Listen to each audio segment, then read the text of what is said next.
These people who are leaders, influential corporations. What mythos are you living by, and who is it serving? I have a feeling that for many people, the mythos is serving a particular archetype concerned more with themselves or just the elite few. There's a term, and you're probably familiar with it. It serves the machine, and it's not serving humanity, let alone the sacred. As long as that continues living by that mythos and serving the machine and not humanity and not the sacred, then I would say more of the same equals more of the same.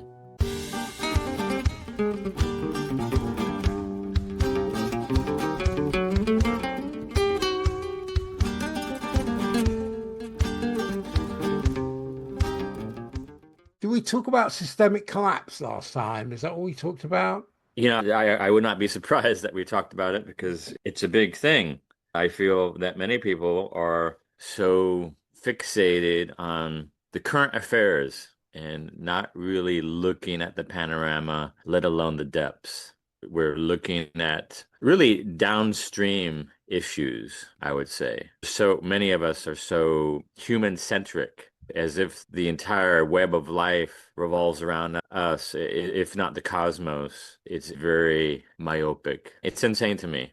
I think that it calls for a worldview where it's like when I look through an astrological lens and through the neuroscience, depth psychology, cognitive science, somatic work, there's an interconnection here. When we look at a worldview where our environmental, technological, social, and spiritual crisis, these are deeply interconnected. I think we have to embrace a perspective that challenges us to look beyond surface level solutions and examine the very foundations of our modern existence. I agree. This might sound a bit off topic, but I was noticing there's such an emphasis for many people on the subject of self-care, for instance, which is all good and well, but at a certain point, when do we start to consider that it's not just my self-care, it's the we care, it's the care of all, because we don't live in a vacuum. And so what are we doing, not just for the betterment, the well-being of ourselves, but the well-being of all? And once again, not just humans, and not just this one lifetime.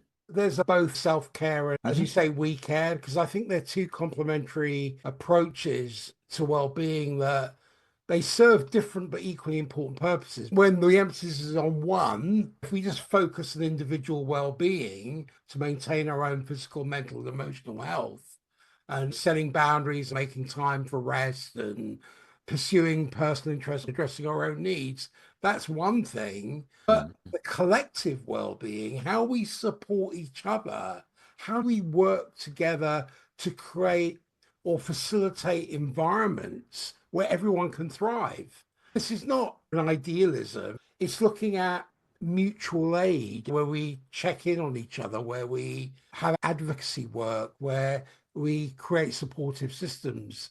Both approaches are valuable and work best when balanced because healthcare will prevent burnout and Mhm. ensures I'm not running on empty. I've got resources to give to others. But the we care recognizes that many challenges cannot be solved individually.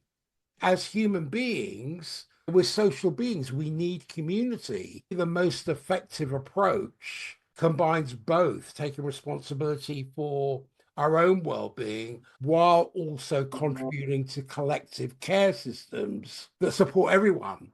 I believe it's going back to our origins. We lived as communal tribal people, and there was a lot of interdependency. It reminds me, you might be familiar with the work of Stephen Porges and the polyvagal theory.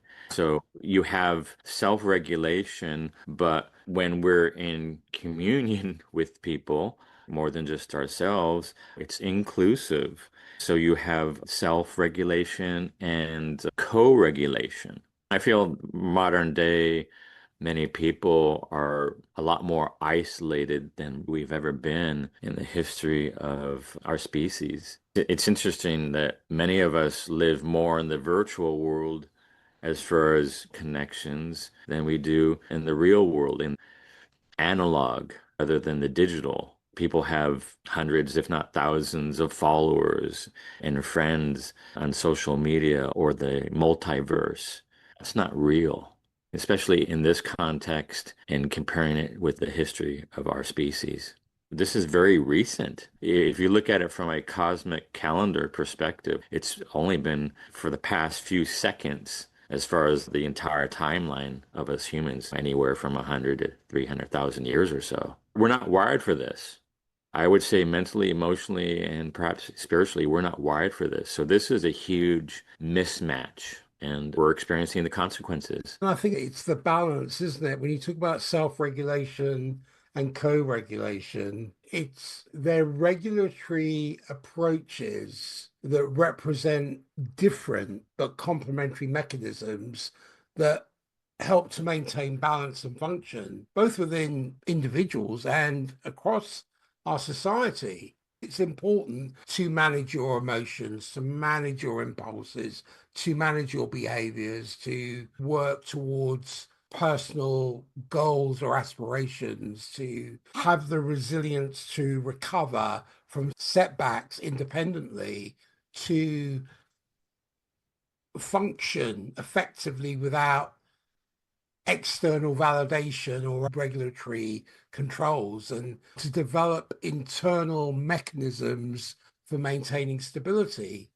But I think co-regulation is where there's mutual support between individuals to achieve emotional balance. I was just on a call with a pastor and we were talking about evolutionary astrology and the Bible. We had a very respectful conversation, but he had his view and I had my view. One of the things I said was, you have beliefs, but beliefs are only needed when knowledge is absent. I don't need to believe in gravity. It exists, it's Mm. law. What came out of the conversation was this mutual support between us because I totally respected his view. So I think there needs to be mutual support between individuals to achieve emotional balance, but we also need to have interpersonal relationships that help us to regulate how we respond, and social systems that provide structure and boundaries, and communities that offer validation and resources and guidance. I think in society, self-regulation, can we have self-governing communities, organization without overreach and oversight? Can we have markets that adjust through supply and demand rather than greed? Can we engender personal responsibility as a social value? And can we embrace our individual rights, but balance it with responsibilities? And can we have a bottom up approach to social order? Because the co regulation in society I see is that there's terrible overreach with government regulations and social safety nets. So I think a healthy society requires both approaches. If there's an overemphasis on self regulation, that can lead to isolation, protectionism, inequity, but excessive co-regulation could stifle autonomy and innovation. So are the most resilient societies, can they find ways to balance individual agency with collective responsibility? Good question. You were mentioning government and corporations, for instance, Mm. if they're capable and effective. What's coming to my mind is I would ask them this question: what mythos are you living by, and what is it serving? These people who are leaders, influential corporations, what mythos are you living by, and who is it serving? I have a feeling that for many people, the mythos is serving a particular archetype concerned more with themselves or just the elite few. There's a term, and you're probably familiar with it. It serves the machine, and it's not serving humanity, let alone the sacred. As long as that continues, living by that mythos and serving the machine and not humanity and not the sacred, then I would say more of the same equals more of the same. This is important. I don't watch mainstream news, but I was listening to a different media channel. I keep hearing, and this is another belief, is about the growth imperative. This is a belief that continuous economic growth is Mm. necessary and beneficial. This manifests in GDP targets and quarterly Right. earnings expectations and economic policies focused on expansion. What is broadcasted with bombast is we need growth, we need economic growth. And Need is a strong word. exactly. I need clean air. I need clean water.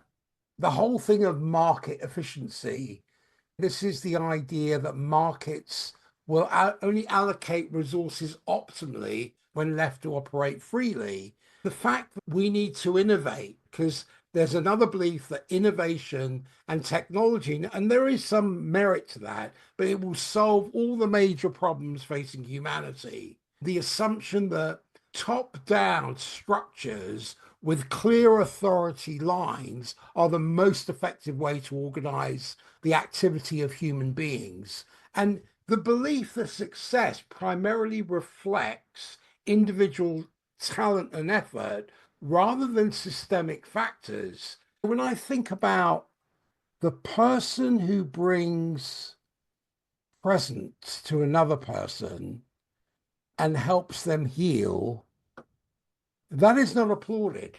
But if you've got a Maserati and you live in Bel Air, that's looked at as, oh, you're doing very well.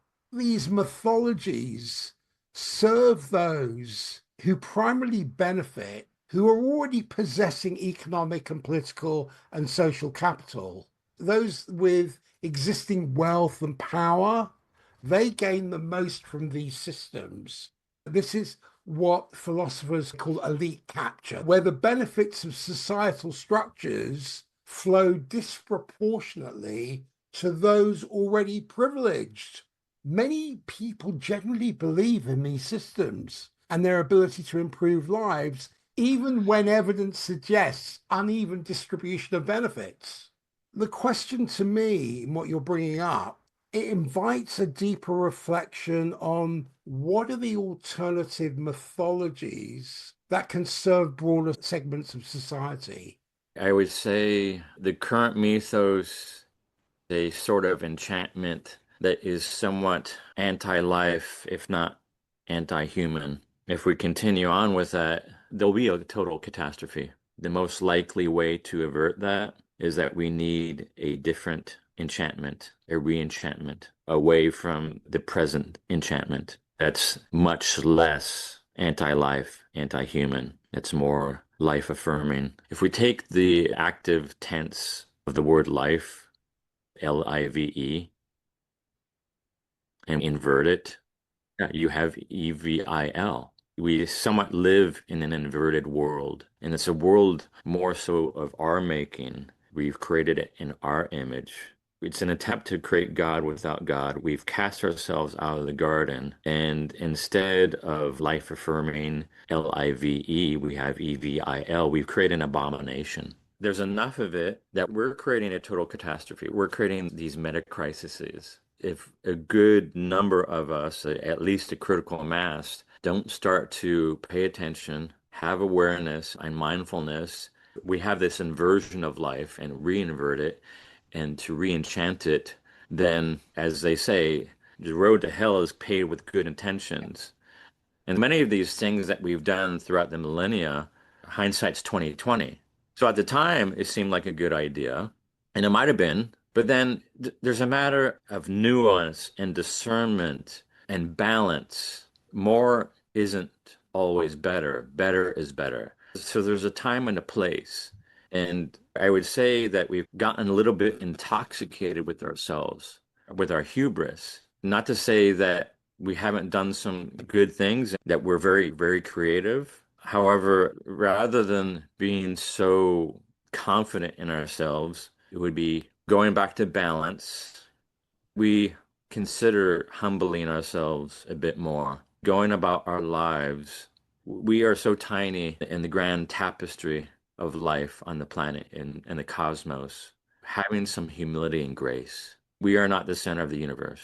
To have some reverence, rather than serve the machine, serve humanity and serve the sacred. I think there are some other systems gaining traction. One of them is the whole thing of the circular economy, replacing that linear take me, dispose model with regenerative systems that minimize waste and pollution.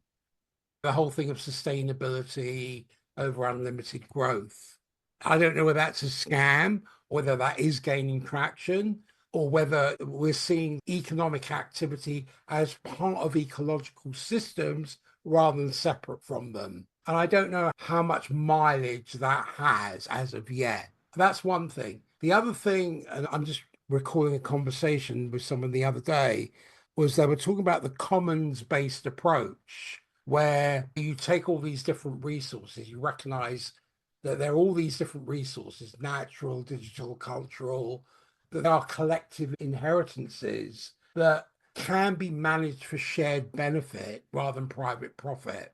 We spoke about community wealth building, where there was this whole economic development that was primarily focused on creating locally controlled assets and keeping value within communities through cooperatives and public banks and community land trusts. I don't know a lot about that, but I'm just recalling some of these things. But he was talking to me about the care economy, saying we need to center the fundamental importance of care work, like childcare, education, healthcare, and elder care, and all those cares that sustain society, but is undervalued in market-based systems. Now, I was speaking to somebody else the other day. I speak to a lot of people. I was speaking to somebody else the other day about indigenous knowledge systems, incorporating traditional ecological knowledge and governance practices that emphasize relationships, reciprocity with nature, and long-term thinking across generations. That was really quite interesting because I thought these alternative methodologies gaining traction, will they better serve those currently marginalized by existing systems, future generations, and even non-human species,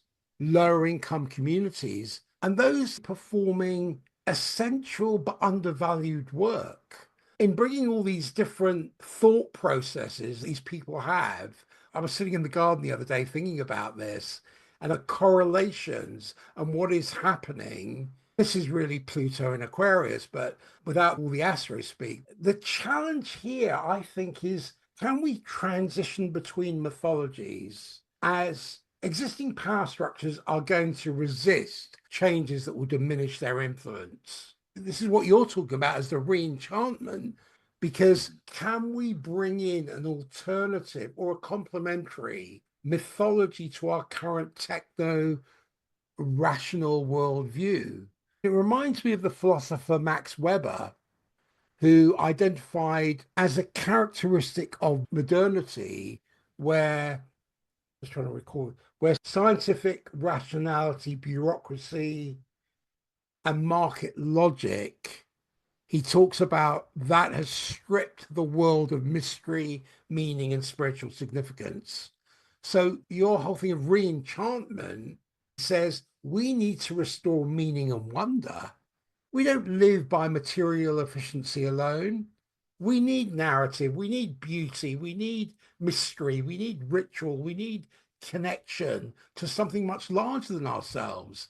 And this is about reintegrating the sacred. And I don't mean that in traditional religious terms, but acknowledging, and you spoke about this, the sacred, and it's really about acknowledging dimensions of experience that transcend rational calculation and commodification. So we don't Uh, see the natural world as an inert resource waiting to be exploited, but waiting to be explored as an alive, sentient, and absolutely worthy of moral consideration. So I went on a bit of a rant there, but Yeah. It's your whole thing of re-enchantment that made me No, think about that. I like the model. You were speaking to some people and they were presenting this model to you. I think it's a healthier model than the present day one. I'm curious who were behind this model, if you recall. One gentleman was a healer who works with indigenous populations. He's part Hmm. native.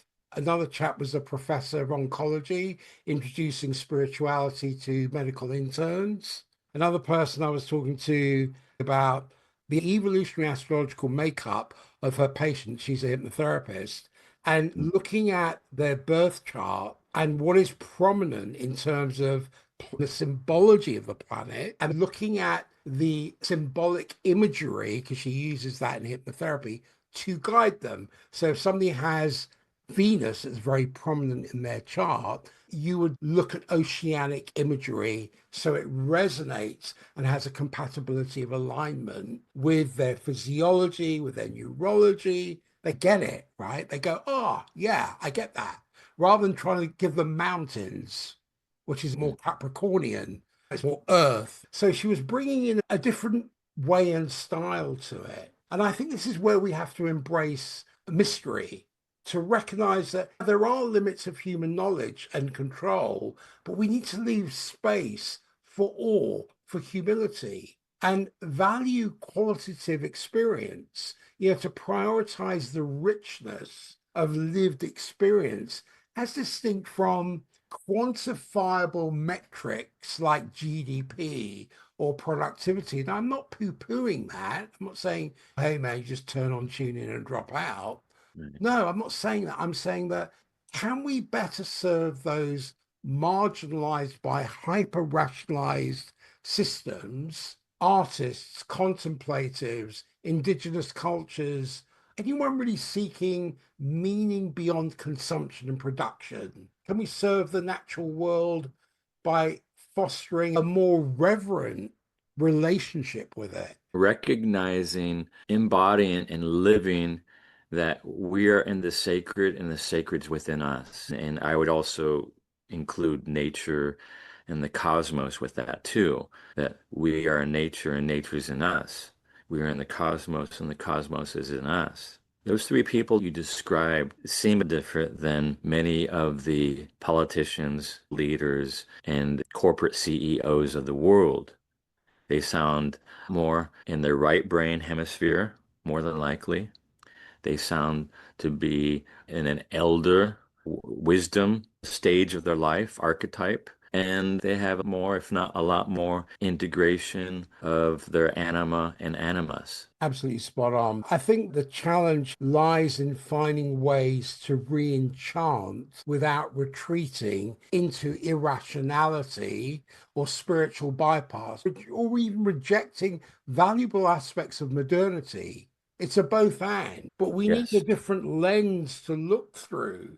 You talked about hubris, and I think this is a central issue. The current hubris in our dominant systems is a central issue because it manifests in so many interconnected ways. Technology, this is an era of technology. Aquarius is about technology. It's also about society. It's also about humanity.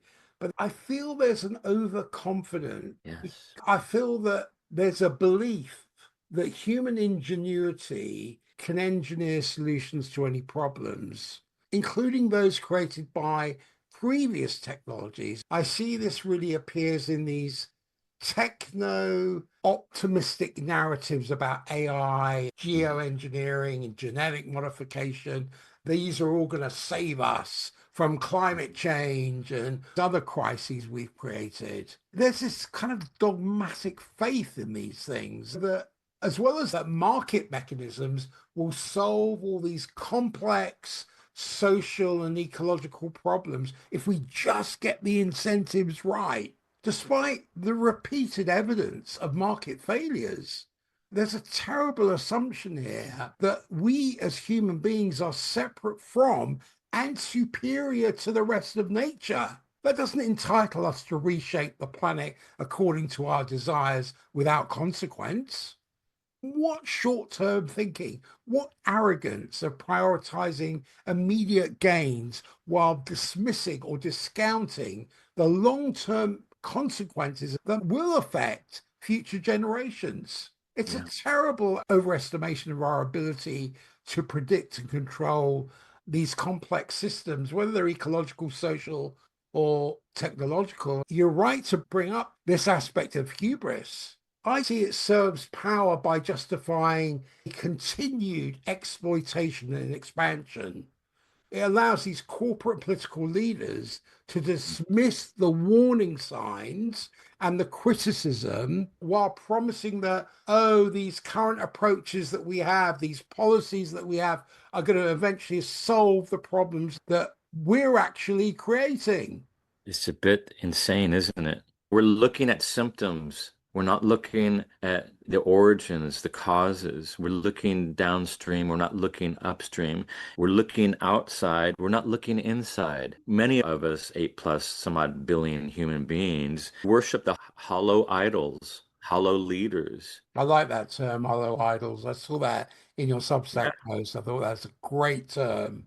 I feel there's a lot of information out there, especially with technology, having lived experience with this information, but very little wisdom. I would say 95%, if not more, and I'm probably being generous, of the leaders of the world are not wise elders. And this is your term, re-enchantment. I think that directly challenges this hubris because that can foster humility and acknowledge mystery. The recognition of wisdom in traditional and indigenous knowledge systems.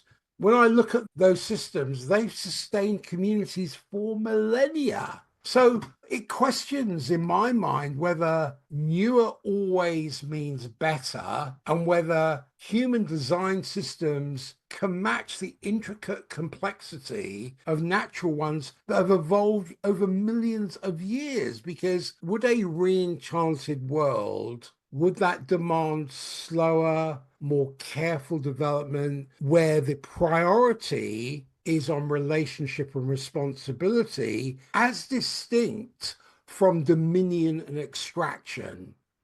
Can we make this shift? I would imagine this shift would require powerful entities to surrender control and certainty.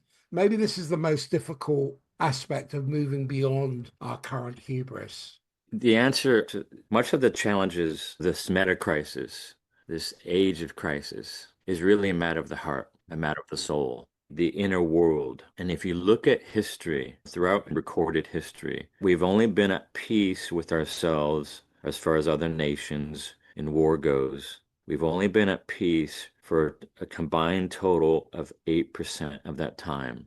So Wow. out of the 5,000 years or so, only 8% of the time. And when we did have peace, it was regional. It wasn't throughout each corner of the earth. It wasn't through the entire populace of humanity. There's always a war going on, unfortunately, in between people's ears, within their hearts, within their relationships, within their families, within their household. So there's somewhat of a forever war going on. I would say that much of that has to do with a lack of integration. If we're not integrated, what then are we? We're disintegrated. As far as people who are integrated, it's not like you're one and done. It's an ongoing process with each moment, with each breath. And there's also a matter of individuating, which is also the same. It's an ongoing practice from cradle to grave. The estimated percentage of people who have answered that call and taken on that quest, that journey for themselves, is in the single digits. Some estimate 1 to 3%.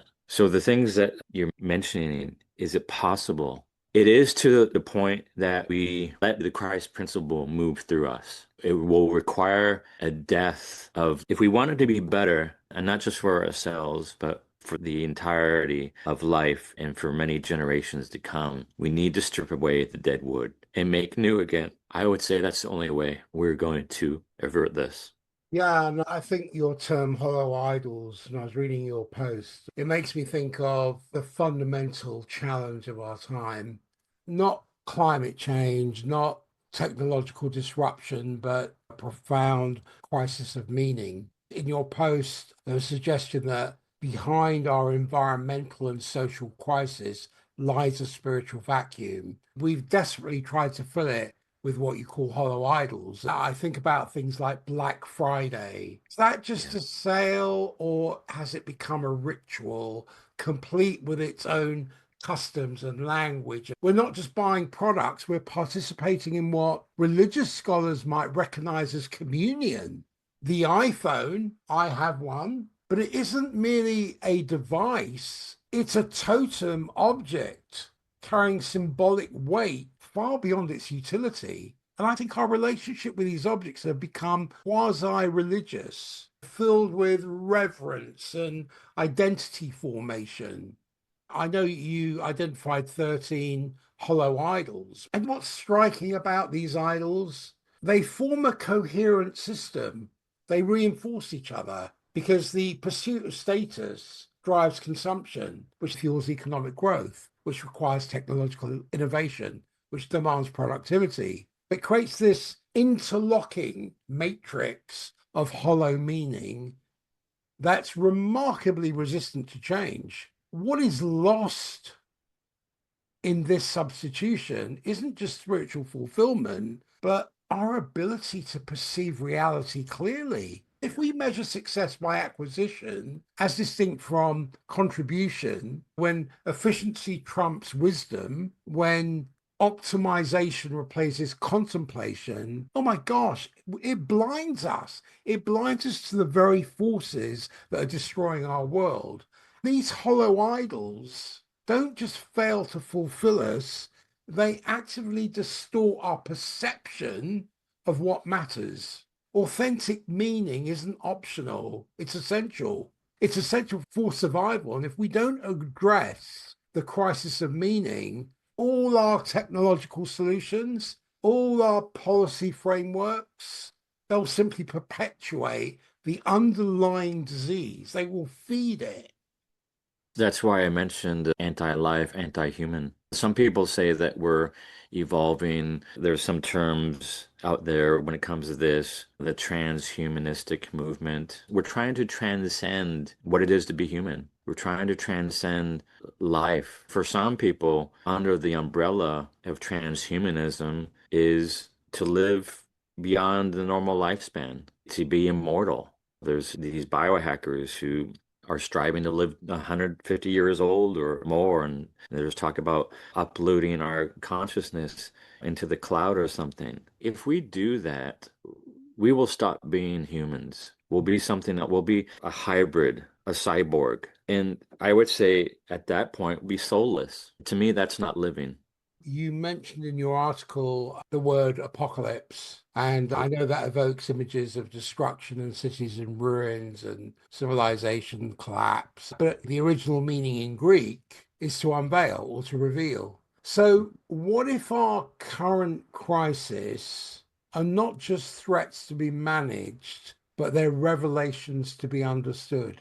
Yeah. They're canaries in the coal mine. I'm just trying to reframe it to look through a different lens of predicament. Pain, for instance, pain in the body isn't, in most cases, isn't just pain for pain's sake. Our body's smarter than any one of us combined. It has generations of legacy behind it. 9 times out of 10, it's trying to get your attention as well as do something different. There's a saying, if you don't listen to the whispers of your body, eventually you'll hear its screams. I would apply that also to the soul. If you don't listen to the whispers of your soul, eventually you'll hear its screams. Right now, I feel that the soul, like world soul, the collective soul, is not just whispering. I don't know if there's enough of us paying attention, though.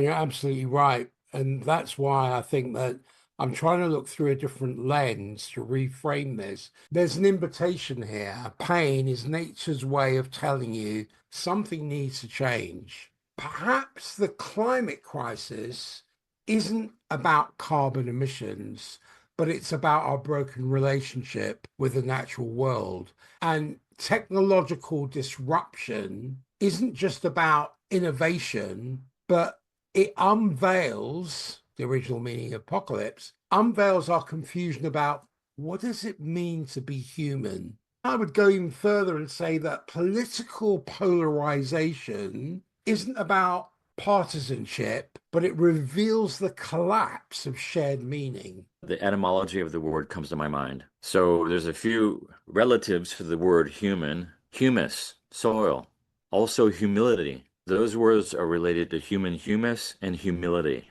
I would say if we take notice and live by that, we'll probably be moving in a good direction, in a good way, rather than the way of a cyborg. The true meaning of apocalypse, this great unveiling, I see offers quite strange gifts in a way. Does it talk about the collapse of false certainties that can create space for new understanding? The failure of our hollow idols may allow us to rediscover what's truly sacred. If physical collapse is inevitable, we still face a profound choice about how do we meet it? Do we meet it with despair and denial, or do we meet it with fierce grace? I'm not diminishing the tragedy of what we're losing in terms of countless species and stable climate patterns and cultural knowledge. Even within collapse, meaning remains possible. Maybe even meaning becomes essential. We can look at this question twofold: micro, macro, one's individual lifetime, and the life of us as a whole, humans, and perhaps life as a whole, the entirety of life. The question is this: who do we want to be at the end of the world? None of us are getting out of here alive. That's just a part of life. So how are we going to cross that threshold? We were born into this temporal world and will be born again into the eternal world. How do we want to be upon that crossing for ourselves, for other, for the recognition of the sacred? If we look at the history of our development and the bipeds, the other hominids before us, there's been about 24 hominids that have come and gone. We're not the only ones. We're not all that special. We are and we aren't, if that makes any sense. There's only one guarantee. Everything that is born will some point pass. Who do we want to be at the end of the world? Not only at that moment, but who do we want to be now? And I feel if people embodied that, enlivened, that it would be so much of what's behind our crises is a matter of the heart and not just the mind. It's both and. Change our hearts and become whole and holy to the point that one is whole, integrated, individuating, thus holy as well. Interesting you say that. I was scanning your post. There's so many things to unpack in there. I found it incredibly intriguing. You made a sobering claim about our predicament, and I agree. We possess much more knowledge than ever before about the systems we've destabilized, yet we seem totally incapable of acting on this knowledge. We understand the climate crisis, biodiversity loss, and technological risks with unprecedented detail, but collective action is fragmented and inadequate. This presents us with a paradox. And that climate crisis is downstream of an upstream crisis, that of the soul. And what's the old saying that hurt people hurt people? They are unknowingly also hurting the other threads to the tapestry of life. It's inclusive. Yeah. And this is a subject I talk to people every day is about the soul and the heart. This is the time of the heart and the time of the soul, understanding what our contribution is. Is the second coming our collective awakening? There's a paradox here in terms of the knowledge that we have, and your Substack post points to the fundamental limitations in human capacity and cognitive constraints that make it so difficult for us to comprehend complex, interdependent systems that brings about an emotional immaturity that leaves us vulnerable to fear, greed, and tribalism, and cultural conditioning that perpetuates these destructive patterns, even when we intellectually recognize their harm. So there's this tragic gap between awareness, which I think is a heart-centered thing, and capacity.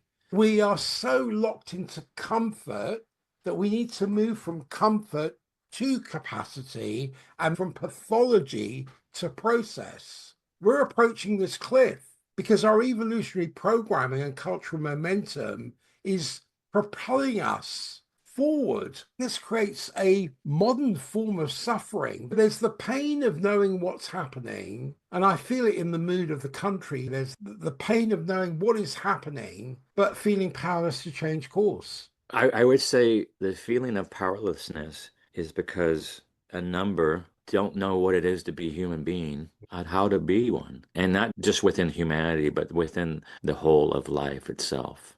Within the garden and amongst the sacred. We don't know how to do that.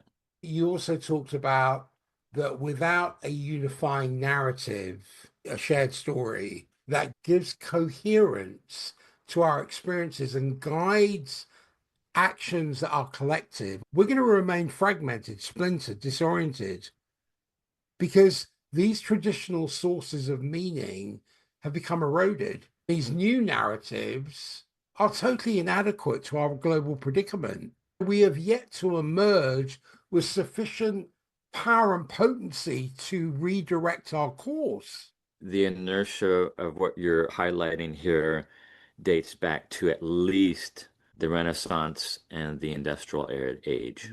Talk to me about the sacred song. I love that term. What I thought about was the harmony of creation that we've forgotten, but Yeah. continues to resonate through nature, the cosmos, and our own souls. I first heard this term through Joseph Campbell and his talks with Bill Moyers the last few years of his life at the Skywalker Ranch as they were filming and recording the Power of Myth. This was in the mid late 80s, if I recall. And there was a point within their conversation about the song. I think it's a pygmy story. There was this bird, and for whatever reason, this one man killed the bird that was singing the song.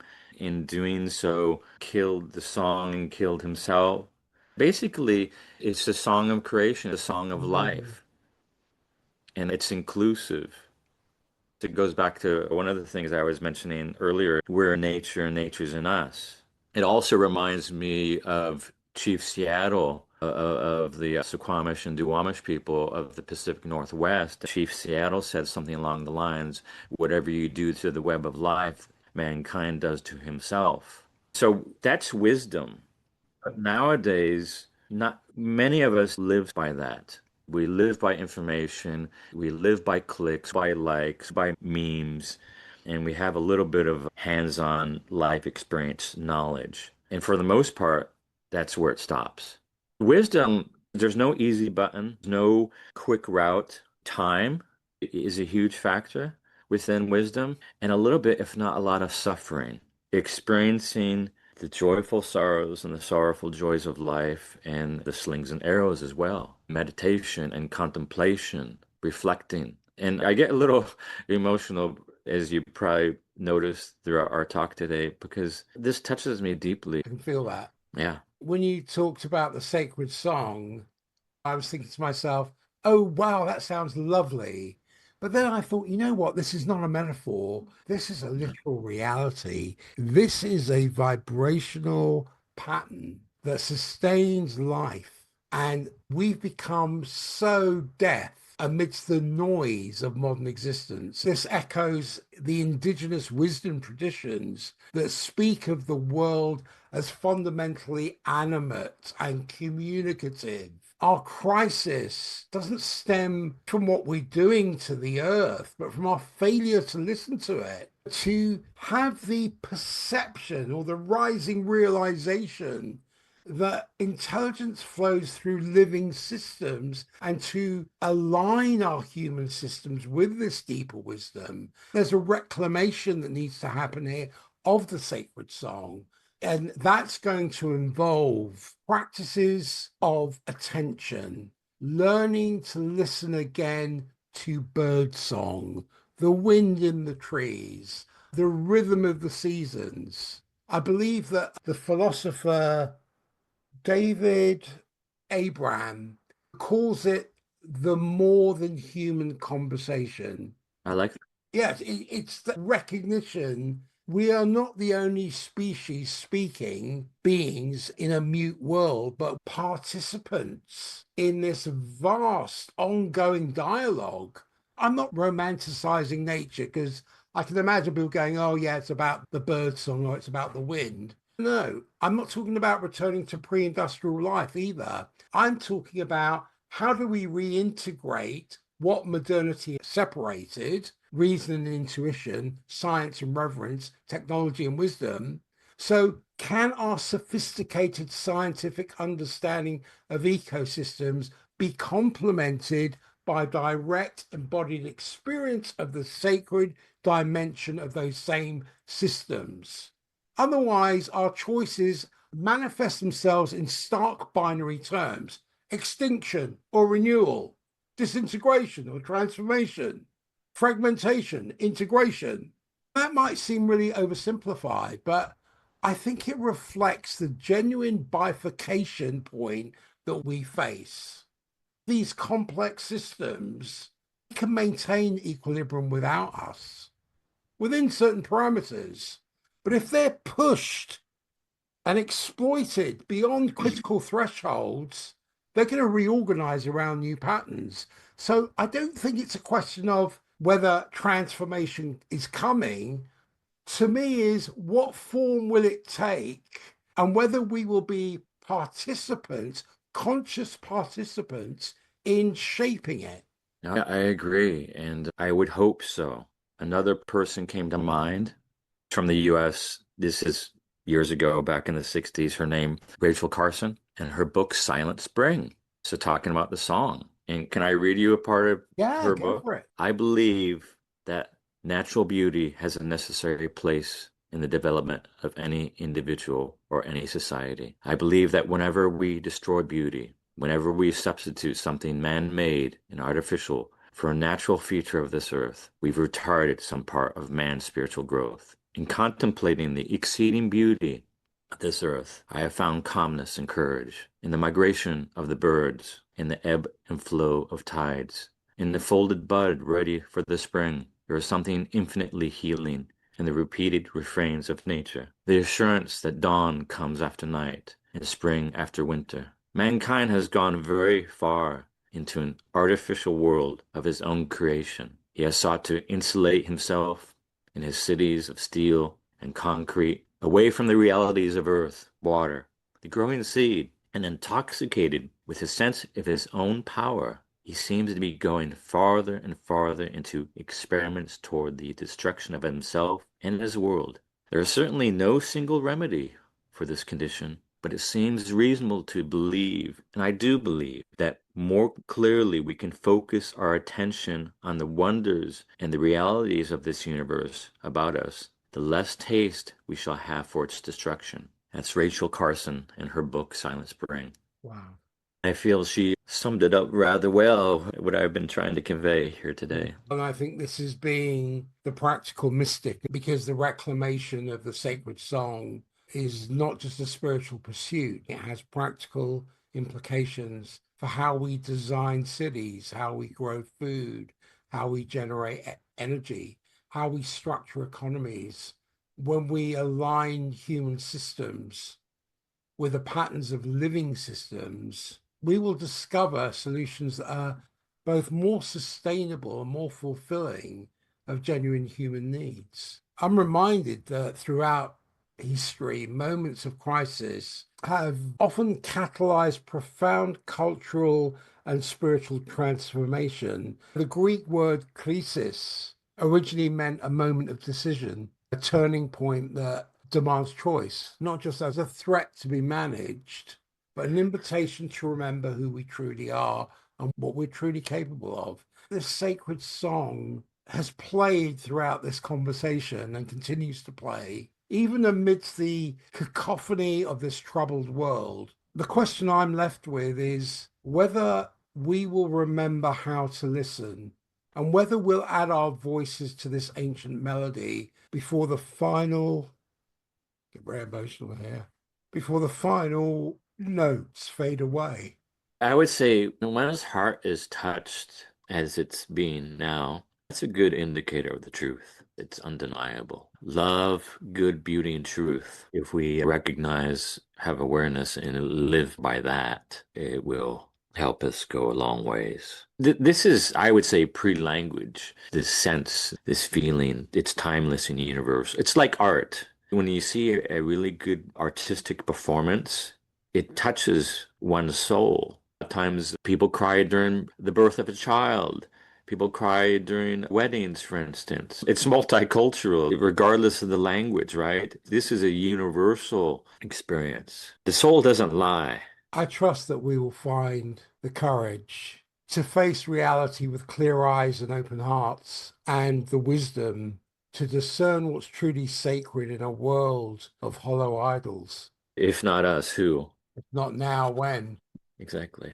I hope that there's enough of us put aside our differences and start to look at what we all have in common and what's really important. A lot of this tribalism is just madness to me. This party, that party, left, red, blue, that is anti-human and anti-life. It's a distraction. It's a distraction from the It is. sacred. We're dehumanizing ourselves, Ah, dehumanizing each other. It's insane to me. And the majority of humans live in urban centers, whereas the majority of humans throughout the majority of humanity lived very close and intimate with nature. The indigenous name of the people was translated into the people, or the people plus a description of the geography that those people lived within, for instance. So one of the local people here where I am currently, Yurok means downriver people. Karuk means upriver people. If you live in an area where it's urban, concrete and steel, nothing grows in that environment.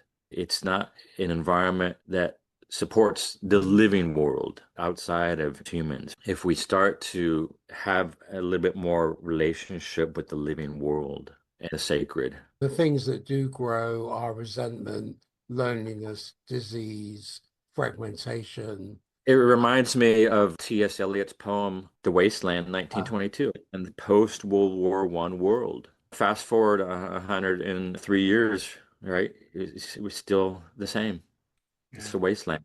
That's a symptom of the soul, I would say, once again. If we revitalize, as Joseph Campbell said, a vital person helps to vitalize.